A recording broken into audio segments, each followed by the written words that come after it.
শোনে, এতক্ষণ গজল বলিনি, অত ইঞ্জিন গরম করার মতো বলি, যেমন একটা গজল বলবো, দেখি যদি শুনতে চান আওয়াজ দেখি, নারে তাকবীর। তাহলে যা চাইবেন কার কাছে চাইবেন? আল্লাহর কাছে চাইবেন। নবী সুলাইমান আলাইহিস সালাতু সালাম আল্লাহ তাআলাকে প্রচুর টাকা দিয়েছিলেন। 70টা উট সিন্ধুকের চাবি বয়ে নিয়ে যেত। কত টাকার মালিক? একদিন নবী সুলাইমান আলাইহিস সালাতু সালাম আল্লাহর কাছে বলছেন, আল্লাহ, বলছে বলো, ও গো আল্লাহ আহাদ, আমি তুলি দুটি হাত, তোমার সৃষ্টির দেব দুটি ভাত, দুটো ভাত খেতে দেবো। আল্লাহ তখন নবী সুলাইমানের কথাটা শুনে বলছেন, নবী সুলাইমানের কথা শুনে আল্লাহ বলেন, ওরে সম্ভব নহে, তুই পারবে না। কেন? আমার কত যে সৃষ্টি, তোমার পড়ে না দৃষ্টি, তোমার দাওয়াতে হবে ত্রুটি। ও গো সুলাইমান, করো না দাওয়াত, সৃষ্টি কোলে ওরে আমি আহাদ, তুই পারবে না। নবী সুলাইমান আলাইহিস সালাতু ওয়াস সালাম বলছেন, আল্লাহ, এই তোমার সৃষ্টিজীবদেরকে যদি একদিন না খাওয়াতে পারি, তাহলে অন্তত এক বেলা দেন, হয় দুপুর বেলা নয় রাতের বেলা। আল্লাহ কি বলছে শোনেন, অনুমতি সুলাইমান তোমায় দিলাম, খানা পাকাও তুমি যাবে মেহমান। যা রান্না করো। তা কোথায় রান্না হবে? সমুদ্রের পাশে বিরাট ময়দান, তপ্তে উড়িতেছে নবী সুলাইমান। তপ্তে ভাবছে রান্না বান্না হচ্ছে, হঠাৎ একটা মেহমান এসেছে। এক মেহমান এলো, বললে খিদে মর পেল, নবী সুলাইমান কোথায় মর বলো, নবী সুলাইমান তুমি আমার খেতে দাও, ও গো নবী আমি খোদাই। খুব খিদে পেয়েছে, তাড়াতাড়ি খেতে দেন। নবী সুলাইমান বলছে, বিনা দাওয়াতে আসোনি তো? বলছে না না, খোদার দেশে আমি এসেছি, দাওয়াত করেছ মোদের আমি শুনেছি, সবার আগে গো খেতে দাও আমায়, মৎস্য মেহমান বলছি তোমায়। মেহমান কে ভাই? জোরে বলে। মাছ। মাছ আপনাদের দিকে একটু মাছ কম হয় নাকি? ওই জন্য। হ্যাঁ, তো মেহমান এসেছে মাছ। নবী সুলাইমানকে বলছেন, ও গো তাই যদি হয়, খানা খাও ভাই, খানা খাই মৎস্য আর সেটা নাই, ও গো নবী আর খাদ্য কোথায়, খেয়ে ফেললাম আমি এক লোকমায়। এটা জোরে বলুন না সুবহানাল্লাহ। সারা পৃথিবীর সৃষ্টিগুলোর দাওয়াত করেছে, 6 মাস ধরে রান্না হয়েছে, 6 মাস ধরে রান্না, তাও দেশীয় রান্নি না, সব জেনেরা রান্না করেছে। একটা মাছ এসে একে গালে খেয়ে বলছে আর দেন। কি কুটুম, কি মেহমান, সারা মেহমানের রান্না করলাম, আর এক মেহমান সব খেয়ে নিল। মেহমানকে ডেকেছে, মেহমান শোনো, আশা ছিল মনে খাবে গো সবাই, কেমন খেলে মৎস্য বলিবে আমার। ইচ্ছা ছিল সকলকে খেতে দেবো, তুমি একা কি করে খেয়েছো একটু বলবে? মেহমান বলছে, আমি এখনো ভুখা, আমার পেটে এখনো খিদে আছে, আমি এখনো ভুখা, খেলাম এক লোকমা, প্রতিদিন খোদা দেয় 3 লোকমা। একটু জোরে বলুন না সুবহানাল্লাহ। তুমি তো 1 লোকমা খেতে দিয়েছো, অমন খাদ্য আমার আল্লাহ প্রতিদিন 3 বার করে দেয়। তাহলে খেতে দেওয়ার মালিক কে? আল্লাহ। আর আমরা বলি, এই টোটোর উপরে আমার 5টা পেট চলছে, বলে না হুজুর, আমার ইঞ্জিন ভ্যানের উপর 4টে পেট, জানো, একা খেতে পেট চলছে। আহা। আবার কেউ কেউ বলে, আমি আমার বাপ মার খেতে দিচ্ছি। উনি সর্বনাশ। এই কথা কখনো বলবেন না, কখনো বলবেন না। শিরক, লা তুশরিক বিল্লাহ, আল্লাহর সঙ্গে শিরক করো না। সারা রাত মিলাদ শুনে বাড়িতে গিয়ে বলছে, মা আমি আর ভাত খাবো না। বলছে কেন? বলছে সেই উত্তর 24 পরগনা থেকে বক্তা এসেছিল, তিনি বলেছেন আল্লাহ নাকি খেতে দেয়। আমি দেখবো আল্লাহ কি করে খেতে দেয়। ও আর খায় না। একদিন দুদিন পার হয়ে গেল, মা ফোন করলো, জয়বাবু, হ্যালো জয়বাবু, হ্যাঁ মা, তুই তাড়াতাড়ি তোমার সারাও ভাত খায় না। ও তাড়াতাড়ি করে গাড়ি নিয়ে চলে এলো, হ্যাঁ ভাত খায় রে। আমি খাবো না। কে তোকে বলেছিল জলসা শুনতে? তুই ভাত খেয়ে নে। বলছে আমি খাবো না। আল্লাহ কি করে খাওয়ায় আমি না দেখে ছাড়বো না। ওই টেনশন করছে।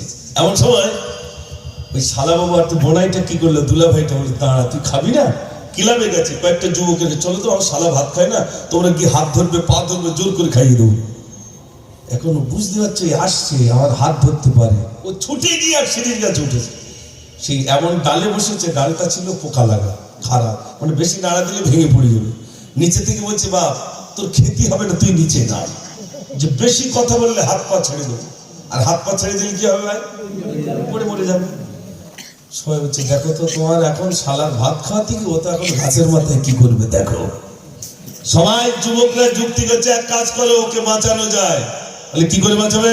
বলে এক হাঁড়ি বিরিয়ানি রান্না করো, ওই সেন্ট পেলে উপর থেকে নিচে এসে খেয়ে যাবে। একটা যুক্তির কথা। কয়েকজন মিলে বিরিয়ানি রান্না করলো, গাছতলায় রেখে আসা হলো, বাবা তুই খেয়ে নিস। বলে সব বুঝতে পেরেছি, আল্লাহ কি করে খাওয়ায় না দেখে আমি ছাড়বো না। কেন চার দোকানে মুফতি সাহেব থাকে না? থাকে। ওরা বলে বাদ দাও তুই মল সাহেবদের কথা, কাজ না করলি আমার খাওয়া হবে? এরা বলে না? বলে না?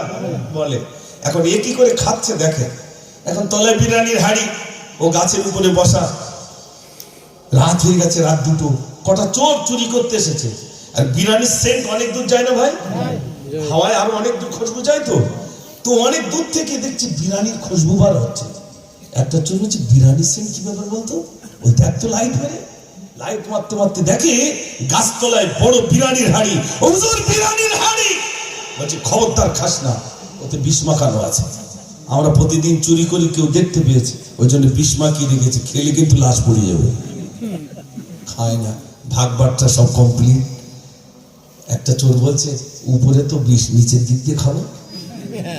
নিচের দিক দিয়ে খাবি তো দেখ এখন আশেপাশে প্লেয়ার আছে কিনা।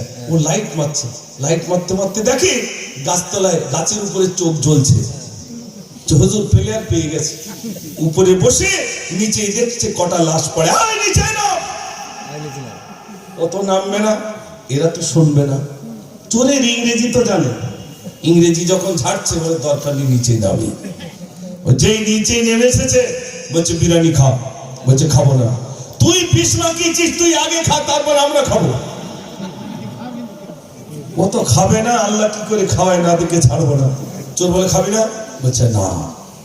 চোর তখন পা থেকে জুতোটা খুললো, জুতো খুলে মাথায় যখন 4-5টা পড়লো, তখন বলছো আল্লাহ, এ তো তুমি জুতো মারতে মারতে খাওয়াচ্ছ আমার।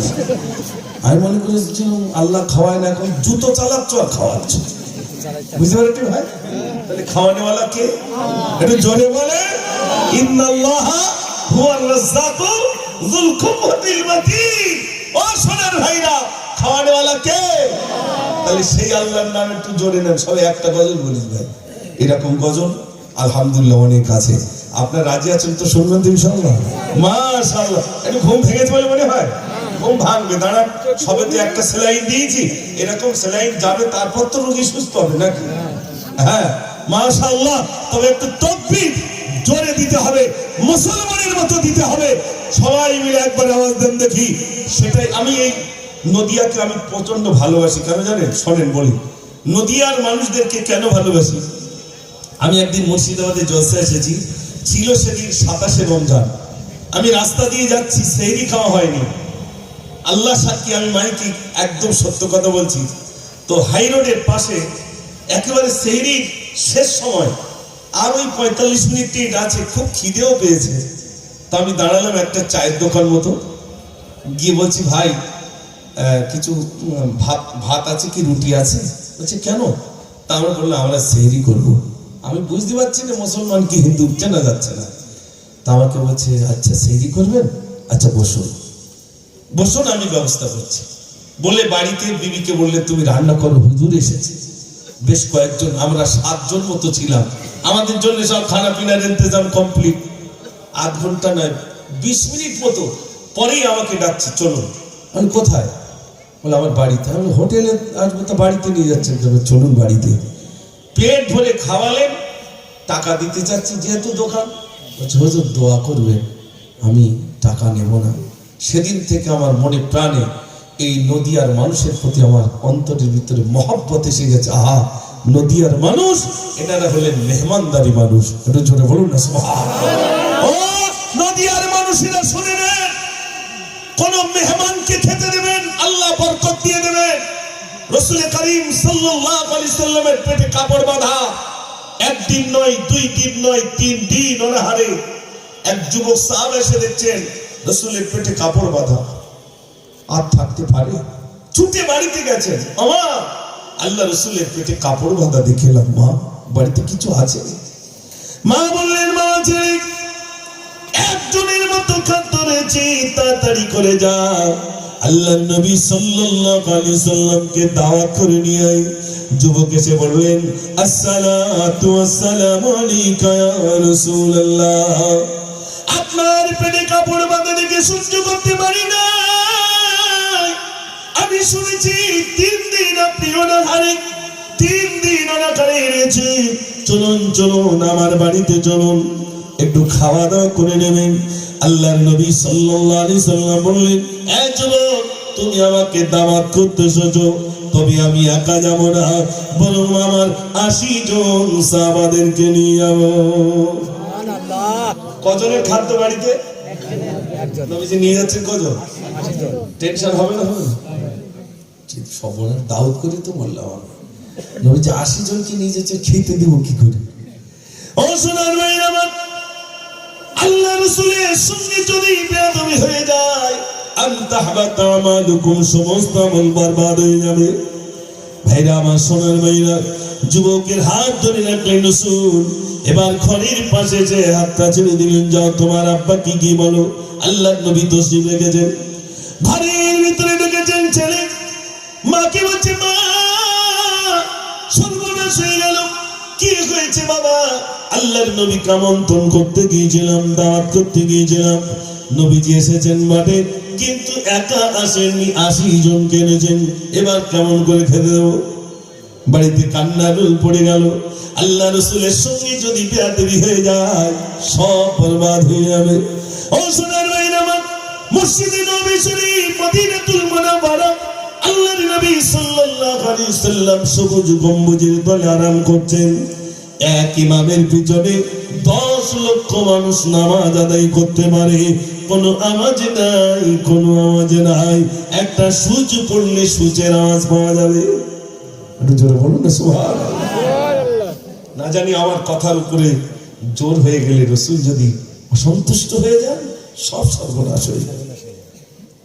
ও সোনার ভাই আমার, বাড়ির করতে সে আল্লাহর নবীর কদমে লুটিয়ে বললেন, ইয়া রাসূলুল্লাহ, বেয়াদবি মাফ করুন, বেয়াদবি মাফ করুন। আপনার পেটে কাপড় বাঁধা দেখে সহ্য করতে পারি নাই। আমি আমার ছেলেটাকে পাঠিয়েছিলাম আপনাকে দাওয়াত করার জন্য, আপনি এসেছেন, কিন্তু একজনের ছাড় 2 জনের খাদ্য বাড়িতে নাই। পুনরায় যে রান্না করবো তাও নাই। আল্লাহর নবী সাল্লাল্লাহু আলাইহি সাল্লাম যে পাত্রে খাদ্য রয়েছে, এই পাত্রটা তুমি নিয়ে এসো। পাত্রটা না হলো, নবীজি বাম হাতে ধরলেন আর ডান হাত মোবারকটা খাদ্যের উপরে দিলেন। এবার বললেন, আমার সাহাবারা, তোমরা 4 জন করে এসো, আমার আঙ্গুলির ফাঁকা থেকে তোমরা খাওয়া শুরু করো। 4 জনকে দেখে 80 জনের খাওয়া হয়ে গেল। আল্লাহর নবী সাল্লাল্লাহু আলাইহি সাল্লাম বললেন, সাহাবারে, আর কত জনের খাদ্য আছে? সাহাবা হুজুর বলছেন, ইয়া রাসূলুল্লাহ, যতটুকু খাদ্য দিয়েছিলাম ততটুকু খাদ্য এখনো পর্যন্ত মজুদ রয়েছে। একটু জোরে বলুন না সুবহানাল্লাহ। বরকত হয়েছে না হয়নি? আমাদের বরকত নেই। কেন নেই? রান্না করার সময় একটু বিসমিল্লাহ বলে না। আর আমাদের ওস্তাদ, আহা, বোর্ডিং এ চাল নেই, অল্প কিছু চাল, 500 ছাত্র। ওস্তাদ কি করলেন? বাবুর্চিকে বললেন, ওযু করো, 2 রাকাত নামাজ পড়ো। বিসমিল্লাহ বলে রান্না শুরু করো, আল্লাহ বরকত দিয়ে দেবে। কি হুজুর তাই তো? আল্লাহ বরকত দিয়ে দেবে। অল্প চাল দিয়ে মাদ্রাসার সমস্ত ছাত্র খাওয়ার পরেও আরো ভাত বেশি আছে। একটু জোরে বলুন না সুবহানাল্লাহ। ও সোনার ভাইরা, বিসমিল্লাহির রহমানির রহিম এর ভিতরে তিনটে শব্দ, একটা হলো আল্লাহ, একটা হলো রহমান, আর একটা হলো রহিম। আল্লাহ নামের মানে তাৎপর্য হাজার, রহমান নামের মানে তাৎপর্য হাজার, রহিম নামের মানে তাৎপর্য হাজার। কোন মানুষ যদি একবার বলে বিসমিল্লাহির রহমানির রহিম, ওই মানুষটা যেন মহান রব্বুল আলামিনকে 3000 নাম ধরে রাখলো। যে কাজই করবে শুরুতে কি বলবেন? বিসমিল্লাহির রহমানির রহিম। মায়েদের কাছে একটু বলবে, যখন রান্না বান্না করবে একটু বলবে বিসমিল্লাহ। মায়েরা শুনতে পাচ্ছে, একটু বলবেন। মায়েরা শুনতে পাচ্ছে, কিন্তু আমার কথা কি আর কাজ হবে? কাজ তো হবে। আর কাজ হবে কি? সত্যিকারের কথা আমি যা বলছি তো বলছি, আপনারা একটু বলবেন, বাড়িতে গিয়ে একটু মায়েদেরকে বলবেন আসসালামু আলাইকুম। মায়েরা বলবে যাক আমার স্বামী অন্তত একটু সালাম দিয়েছে। এটা করবেন ভাই, করবেন তো ইনশাআল্লাহ।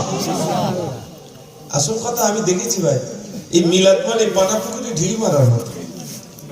যতক্ষণ পানা পুকুরে ঢিল পড়ে, পানা কি হয়? কচুরি পানা কি হয় ভাই? সরে যায়, নড়ে না, সরে যায়, ফাঁকা। আর ঢিল মারা বন্ধ হলো, যেমন তেমন হয়ে যায়। আমার ঢিল পড়ছে বলে একটু পানা সরিয়ে আছে, ঢিল মারা বন্ধ হবে বলে তাড়াতাড়ি দিয়ে একটা মেরে নেই, তখন বোঝা যাবে ও পানা আমার এক জায়গায় হয়ে গেছে। ঠিক কি না? ও সোনার ভাইরা, সবে একটা গজল শুনিয়েছি, তাহলে খেতে দেওয়ার মালিক কে? আর একটু জোরে বলুন মালিক কে?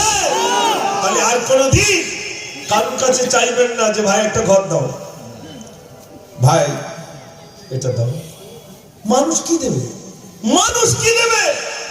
আল্লাহ বলছেন আল্লাহ আমার কাছে চা, গভীর রাতে চা, সেজদায় চা, দাঁড়িয়ে চা, বসে বসে চা, আমার কাছে চা, যা প্রয়োজন আমার কাছে চা, আমি আল্লাহ তোর হাজাত পুরা করে দেবো। জোরে বলুন না সুবহানাল্লাহ। বেটা ছেলে যাচ্ছে, আমি আমেদাবাদে গেছি জলসায় হুজুর, একটা গাছে দেখছে শুধু ইট ঝুলছে, এরকম এই যেরকম পাতা, সব এরকম গোল গোল ইট সব গাছে ঝুলছে আমেদাবাদে। তা আমি কি জিজ্ঞেস করলাম যে ভাই এই ইট ঝুলছে কেন গাছে? তো ছাড় বলবেন না, যাদের বাচ্চা কাচ্চা হয় না, ওরা বাড়িতে আদলা ইট নিয়ে আসে, জি ওই ইটে দড়ি বাঁধে আর গাছে ঝুলে, আর বলে বাবা এই গাছে ইট ঝুলিয়ে গেছি, গাছে যেমন ভার হয়েছে পেটে যেন ভার হয়। নাউজুবিল্লাহ। বাচ্চা চাইলো কার কাছে? একটু জোরে বলে। চাইতে হবে কার কাছে? আমরা চাচ্ছি কার কাছে? মেম্বারের কাছে, তাই তো নাকি? চাইবেন না মানুষের কাছে, যা চাইবেন আল্লাহর কাছে চাইবেন। আল্লাহ আপনাদের এখানে অনেকেই রয়েছেন গরিব করে রেখেছেন। আচ্ছা গরিব করে রেখেছেন কে? নরেন্দ্র মোদী না আল্লাহ? আল্লাহ কেন গরিব করে রেখেছেন? আল্লাহ গরিব করে রেখেছেন ধনী ব্যক্তিদের থেকে 500 বছর আগে এই গরিবদেরকে জান্নাত দিয়ে দেবেন। জোরে বলুন না সুবহানাল্লাহ।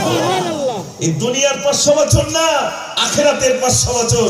ও সোনার ভাইরা, এই শীতের সময় বাড়িতে কম্বল নেই, জানালায় আটকানোর মতো কাঠও নেই, কাঁচও নেই, কিচ্ছু নেই, বাড়িতে একটা ক্যাতা ছিল, কম্বল ছিল, কোন রকমে আটকে দিয়েছেন, বাচ্চাগুলো নিয়ে একই কম্বলের ভিতরে জড়িয়ে শুয়ে আছেন। দুনিয়ার কেউ না দেখতে পেলেও দেখতে পাচ্ছেন কে?